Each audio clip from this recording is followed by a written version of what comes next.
రాష్ట్ర రాజకీయాల్లో తలపండిన నేత ఒకరైతే అధినేత ఆశీస్సులతో ఎమ్మెల్యేగా గెలిచిన తొలిసారే మంత్రి పదవిని చేపట్టి జిల్లా రాజకీయాల్లో తనదైన ముద్ర వేసుకున్న నేత మరొకరు. ఇద్దరి మధ్య హోరాహోరీ పోరుకు వేదికవుతోంది రాజమండ్రి రూరల్ నియోజకవర్గం. రాష్ట్రంలోనే హాట్ సీట్లలో ఒకటిగా నిలుస్తున్న రాజమండ్రి రూరల్లో గెలిచేదెవరు? ఇద్దరి నేతల వ్యూహాలు ఎలా ఉన్నాయి? 2009లో ఏర్పడిన ఈ రాజమండ్రి రూరల్ నియోజకవర్గం టీడీపీ కంచుకోటగా ఉంది.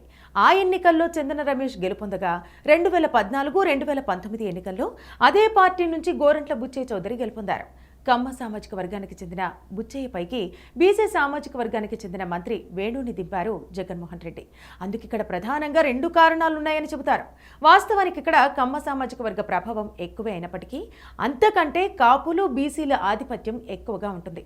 ఇదే సమయంలో జక్కంపూడి రామ్మోహన్ రావుకు అత్యంత సన్నిహితుడైన సొంత మనిషిలా వేణుని భావిస్తుండటంతో బీసీ సామాజిక వర్గంతో పాటు కాపుల నుంచి ఆదరణ దొరికే అవకాశం ఉందని అంటున్నారు.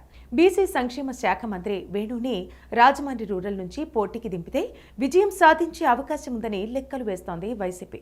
ఇక మంత్రి వేణుకి ప్రత్యర్థిగా పోటీ చేస్తున్న సిట్టింగ్ ఎమ్మెల్యే గోరంట్ల బుచ్చయ్య చౌదరి వరుసగా 2 సార్లు గెలవడం, 6 సార్లు ఎమ్మెల్యేగా గెలిచిన అనుభవం, రాజకీయ చతురత కలిగిన నాయకుడిగా మంచి పేరే ఉన్న బుచ్చయ్య చౌదరిని ఢీకొట్టే నాయకుడే లేడనేది టీడీపీ వర్గాల మాట.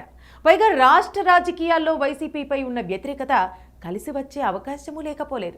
ఏదేమైనా మాత్రం గోరంట్ల తన క్యాడర్ను ఆయుధంగా మార్చుకుని ఎన్నికల బరిలోకి విజయం సాధించేందుకు అడుగులు వేస్తారనటంలో సందేహమే లేదు. ఈ పరిస్థితుల్లో రాజమండ్రి రూరల్ ఓటర్ నిర్ణయం ఎలా ఉండబోతుందనేది వేచి చూడాలి. మరి అధికారం కట్టబెట్టేది శాసించడానికి కాదు, పాలించడానికి. 5 ఏళ్లకు ఒక్కసారి చేతికొచ్చే ఆయుధం అసమర్థుని ఆదుకోవడానికి కాదు, దమ్మున్న నేతని ఎన్నుకోవడానికి. ప్రజాక్షేత్రంలో ఎంతటి ఘనుడైనా మట్టి కొరగొచ్చు, మట్టి మనుషులకు సైతం పట్టం కట్టొచ్చు. ఎవరిని సింహాసనం ఎక్కించాలో, ఎవరి మెడలు వంచాలో ప్రజలకు బాగా తెలుసు.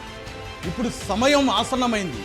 ఈసారి ఎన్నికల్లో ఏ పార్టీ సామర్థ్యం ఎంత, ఏ నియోజకవర్గంలో ఎవరి బలగం ఎంత, ప్రతి నియోజకవర్గంలో ఒక్కో నేత సత్తా ఎంత, గతంలో చేస్తానని చెప్పిందెంత, చేసిందెంత, చెయ్యబోయేదెంత, సూటిగా సుత్తి లేకుండా చెప్పడానికి మేము రెడీ. మీరు రెడీనా?